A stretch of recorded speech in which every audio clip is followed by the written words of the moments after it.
বিমানের ওজন কমানোর জন্য মহিলাটি পাইলটকে বিমান থেকে ধাক্কা দিয়ে বের করে দিলেন। সামান্য জ্বালানি বাঁচাতে গিয়ে পাইলটের দেহ মুহূর্তের মধ্যে আকাশের গভীরে বিলীন হয়ে গেল। মহিলাটি দাঁতে দাঁত চেপে সজোরে দরজাটা বন্ধ করে পাইলটের আসনে ছুটে যায়, কিন্তু ফুয়েল মিটার তখনও কম ছিল এবং তাদের কাছে যে সামান্য জ্বালানি অবশিষ্ট ছিল তা দিয়ে তারা আর কখনোই মাটিতে ফিরতে পারত না। মহিলাটি সব অপ্রয়োজনীয় জিনিসপত্র ফেলে দিতে শুরু করল।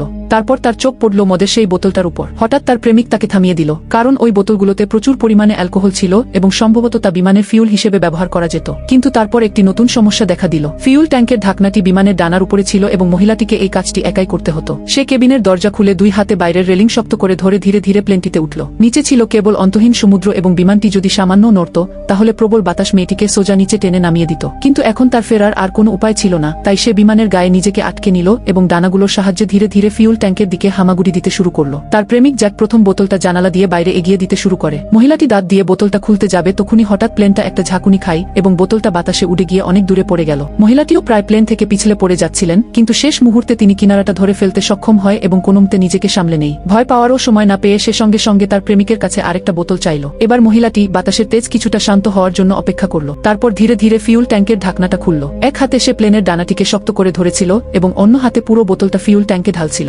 অবশেষে ফিউলের মিটারটা সামান্য বাড়ল এবং তাদের দুজনেরই মনে হলো যেন তারা জীবনের শেষ আশাটুকু ফিরে পেয়েছে। মহিলাটি এক এক করে বোতল নিয়ে ট্যাঙ্কে মদ ঢালতে থাকে, কিন্তু তারপরের শেষ বোতলটা কেবিনের ভেতরেই পড়ে ভেঙে যায়। এখন তাদের কাছে দ্বিতীয় আর কোনো সুযোগ ছিল না। মহিলাটি প্লেনের ভেতরে আসার চেষ্টা করে, কিন্তু ফেরাটা বাইরে যাওয়ার চেয়েও বেশি বিপজ্জনক ছিল। প্রবল বাতাস তাকে ক্রমাগত বিমান থেকে দূরে ঠেলে দিচ্ছিল এবং ঝোড়ো দমকা হাওয়ার কারণে ডানাটি প্রচণ্ডভাবে কাঁপছিল। ওরা দুজনে দরজাটা বন্ধ করার সাথে সাথেই ফুয়েল মিটারের রিডিং সামান্য বেড়ে গিয়েছিল, কিন্তু তা ছিল খুবই অল্প সময়ের জন্য। Like, share, subscribe.